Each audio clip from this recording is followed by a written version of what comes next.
hora de conversar sobre saúde aqui no Conexão RS. Então, roda a vinheta.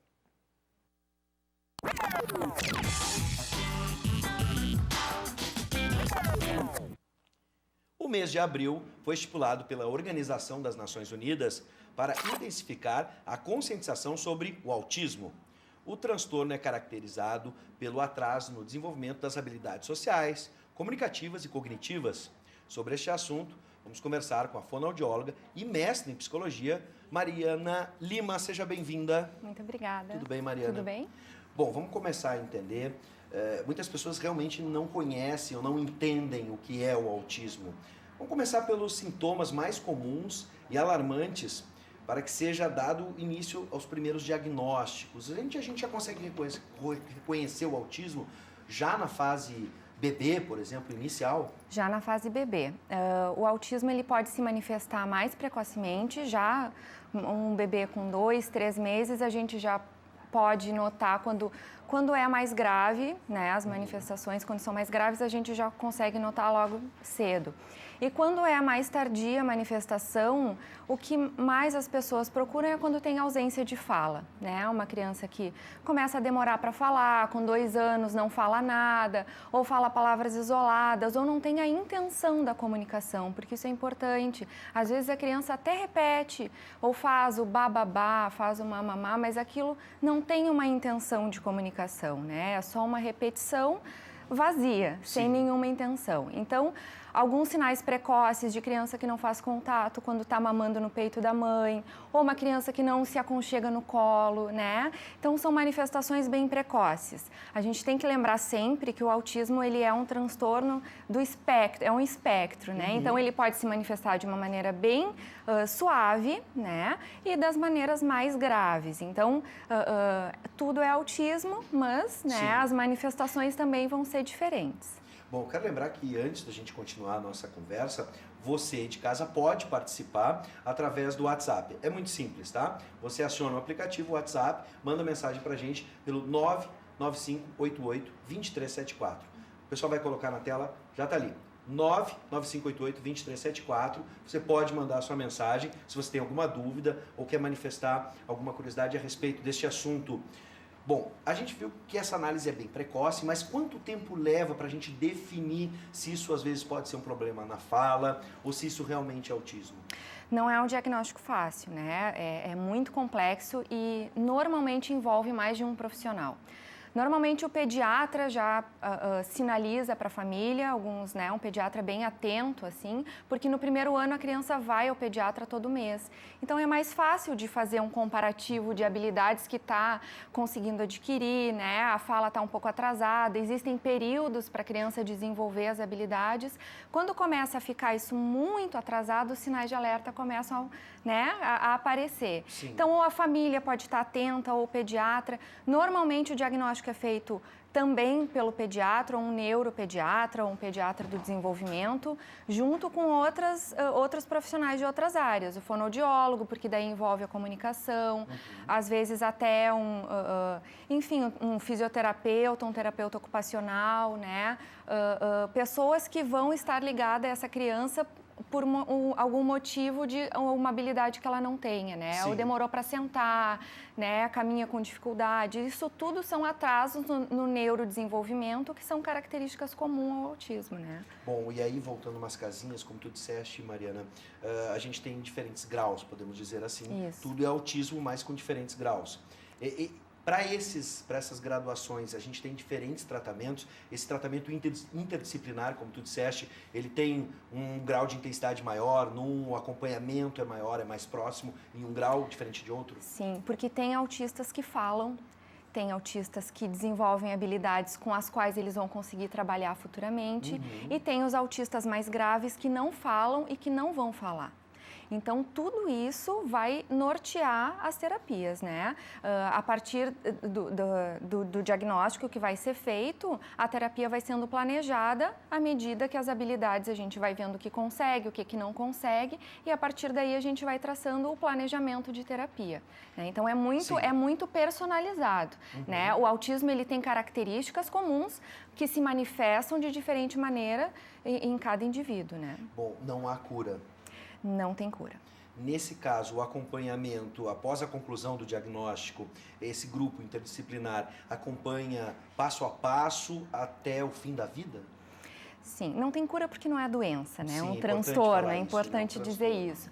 Então, a gente, quanto mais precoce a gente inicia as terapias, que às vezes vão requerer musicoterapia, né, Sim. terapia ocupacional, então algumas terapeutas vão em casa, planejam terapias comportamentais, né, vai além do consultório. Às vezes a escola precisa colocar, né, um professor auxiliar para que consiga fazer a real inclusão dessa criança na escola. Então, é uma força-tarefa, né? A partir daí, a gente vai desenvolvendo todo o potencial desse indivíduo, né? Sim.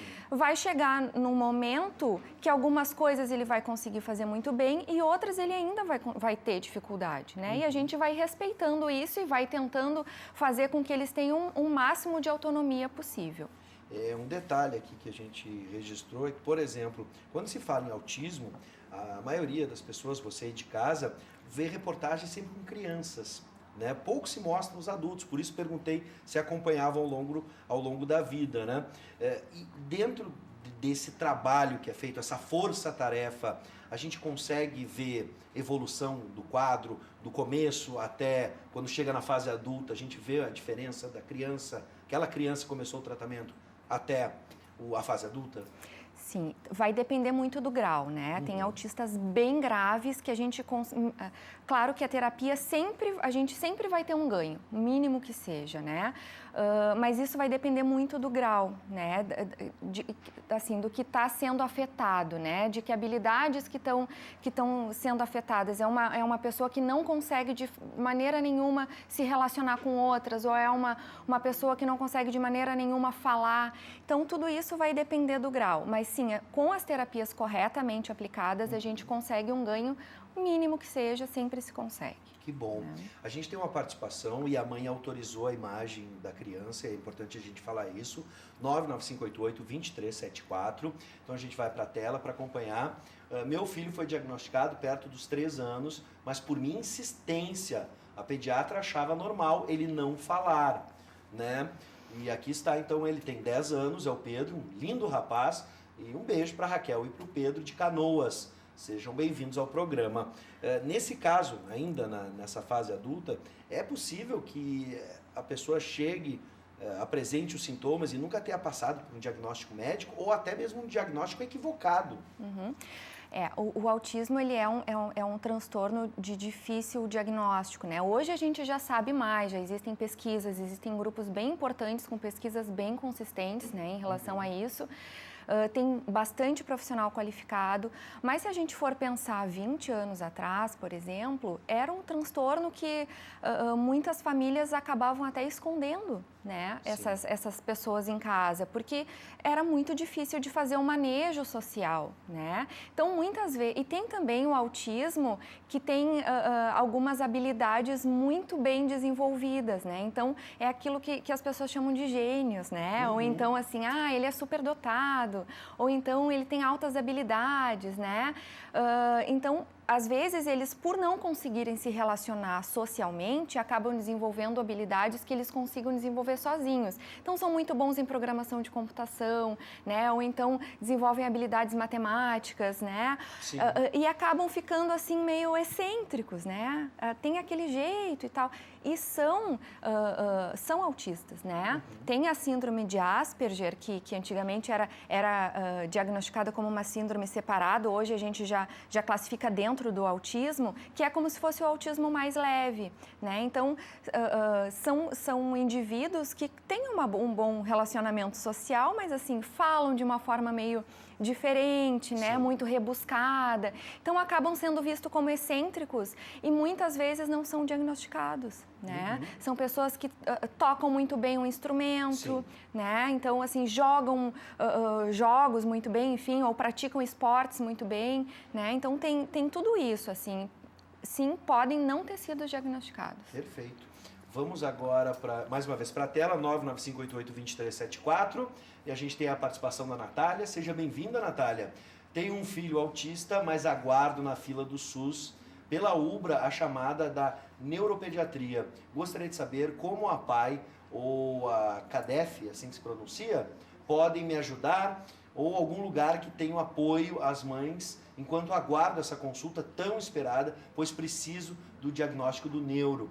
Se existe um local onde eu possa ir aprender coisas que possam estimular o meu filho. Meu filho tem 3 anos, sou de Canoas, então fica aqui esse pedido da Natália. Como é que a gente pode ajudar ela? Hoje existem outros espaços que, antes mesmo do diagnóstico, como ela está esperando de um médico, a gente pode já trabalhar? É interessante, assim, que realmente a família tem que estar muito bem informada, muito bem orientada e tem que entender bem mesmo como funciona, porque a família é um aliado muito importante no tratamento, né? Então, existem instituições, Autismo e Vida é um exemplo, né? Que são instituições fundadas por famílias de pacientes autistas, né?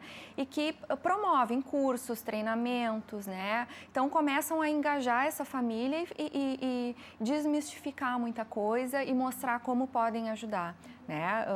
Na internet a gente tem bastante acesso, assim. É importante essa manifestação de que a família, e não só a mãe, a gente vê sempre a mãe muito apegada, mas todos que estão envolvidos, né? Do primo mais distante ao vizinho, por exemplo, todos devem ter um certo aprendizado também. Com certeza. A gente deve passar esse conhecimento. Com certeza. E é importante também que as famílias confiem na sua intuição, porque muitas vezes chega no consultório, né? Ah, eu falei para o pediatra que eu estava achando esquisito, que não fala, né? Então, vai atrás, porque uma criança que não fala não é normal. Tem alguma coisa acontecendo, né? Antes de 1 ano, a gente já tem que começar a identificar sinais de fala, sinais de comunicação nessa criança. Com 2 anos, uma criança que não fala com 2 anos não é normal. Não é o esperado para o desenvolvimento. Claro. Então, tem sim alguma coisa errada. Às vezes não é autismo, às vezes a criança não está ouvindo. Então, tem os diagnósticos diferenciais, né? Sim. Uma criança com uma perda auditiva ou está fazendo otites de repetição. Tudo isso a gente tem que descartar antes de diagnosticar como autismo, porque não tem um exame para autismo, claro. Né? É um diagnóstico clínico. Nesse caso também pode combinar com situações diferentes, como a perda da audição também, ou são coisas totalmente separadas, ou elas podem andar juntas? A gente descarta, né? Quando tem uma perda auditiva, até pode acontecer, sim. Mas o mais comum, que são outras alterações associadas ao autismo, são transtornos de déficit de atenção e hiperatividade, ou uma bipolaridade, dependendo da idade, né, do paciente. Sim. Mas existem também outras questões psiquiátricas até que podem estar associadas ao autismo. A gente tem mais participações pelo WhatsApp, 995882374. Uma pergunta: meu filho é autista, mas ainda não consegui nenhum benefício para que ele tem algum direito, né, de uma, por exemplo, a gente falou sobre inclusão, né, dentro do universo escolar. Isso é um direito garantido. Tem direito. Existem direitos trabalhistas para os pais de autistas, é importante. E existem direitos para as crianças, né? Então, todas as escolas são obrigadas a receberem os pacientes autistas.